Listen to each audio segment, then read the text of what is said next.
सर्वांना क्रांतिकारी जय लवजी, जय अण्णाभाऊ, जय शिवराय, जय भीम. ही post viral होते आणि ही जी पोस्ट आहे, अशा अनेक पोस्ट आहेत की त्या व्हायरल होत आहेत. तर मला ज्यांनी ही पोस्ट व्हायरल केली हा किती अक्कलवान आहे, कसा धमक्या देतो आहे, या सगळ्या गोष्टी आहेतच. परंतु मला त्याला सांगायचं आहे खास करून तर की ज्या पद्धतीने तो सांगतोय की एक आमदार हा देवेंद्र फडणवीस साहेबांकडे वारंवार पत्र देतो आणि वर्गीकरण हे लावून धरून सगळ्या गोष्टी वगैरे वगैरे. तर मुळात मित्रा, वर्गीकरण हा विषय आज आलेला नाही आहे या महाराष्ट्रामध्ये. गेले 35 वर्ष झालं या विषयासाठी लोक लढा देत आहेत. अनेकांचे बळी गेले. बळी म्हणजे कसे गेले तर स्वतःचं वर्गीकरणासाठी ह्या लोकांनी बलिदान दिलं, आत्महत्या केली.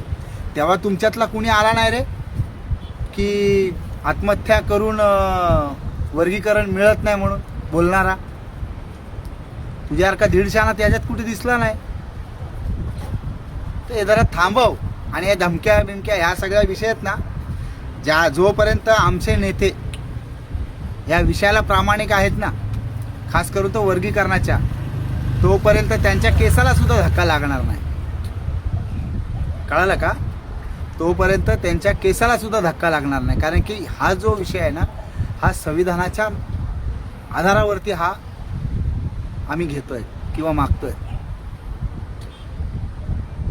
तर थोडासा विचार करून बोलत जा. हा दुसरा कुठला विषय असेल ना, तिथे आमची पोरं किंवा आम्ही सुद्धा लक्ष देणार नाही. आणि ज्या दिवशी संविधानाला धक्का येईल ना, त्या दिवशी तुमच्या आधी 2 पावलं पुढे आम्ही असू.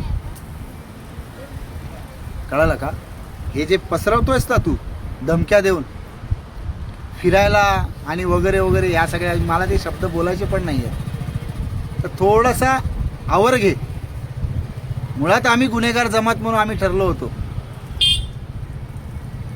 भरपूर काही गोष्टी आमच्या जीवनामध्ये. आजही आमचा समाज गावकुसा बाहेर आहे. आजही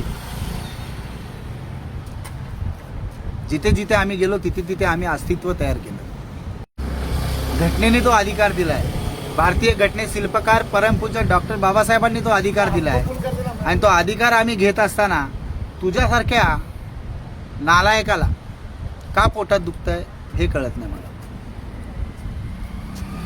आणि पुन्हा एकदा सांगतो, एका आमदाराची मागणी नाही, अख्ख्या समाजाची मागणी आहे. आणि जेव्हा समाज अख्खा उतरतो ना, तेव्हा त्या आमदाराला सुद्धा तो विषय सभागृहात घ्यावा लागतो. कळाला ना? क्रांतिकारी जय लवजी, जय अण्णाभाऊ, जय शिवराय, जय भीम. आणि एक लक्षात ठेव, आता एक आमदार बोलत होता ना, आता आणखीन त्याच्यासोबत 2 आमदार सुद्धा बोलतील काही दिवसात. हे लक्षात ठेव. पुन्हा एकदा सांगतो, क्रांतिकारी जय लवजी, जय अण्णाभाऊ, जय शिवराय, जय भीम.